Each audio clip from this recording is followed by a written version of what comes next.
Sa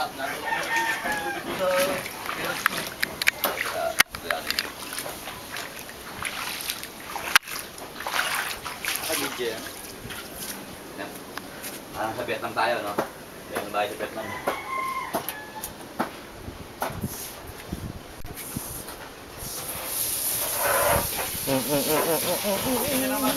Hindi ka na matulog yan.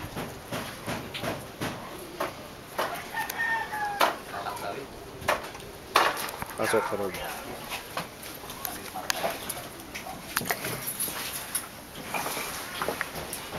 Ano mo nga dito?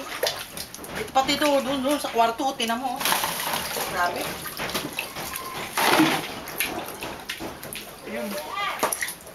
Tumawag si Milanyo, sabi ni Milanyo, pilitin daw i-refund yung kahit man lang daw kalahati para maibili daw ng lawanit. Yan, para dinaanan ng ano. Sabi mo, lawanit, baby. Marine plywood. Yun nga, marin nga eh. Pilitin ko nga ma-refund yung kalahati man lang nung ano eh. Kaya nga pwede na linisin eh. Basta wag lang lalaklak yan. Inuna pa yung laklak eh. Yung kwarto nila. Laklaki ah. Laklaki ah. Yung kwarto nila, ito gusto ko itong ilabas tong linoleum na to. Bago to eh. Wala pa isang linggo nung...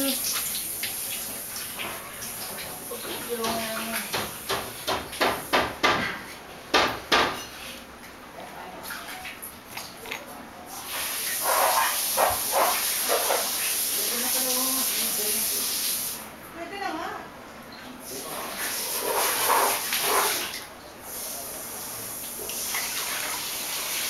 Kaya ka na mag-laklak, maglinis mo na lang. Sige o, mamaya mo na. Puro kasi usig. Oo, meron. Ayun, andyan na sir sa lisi. Sige.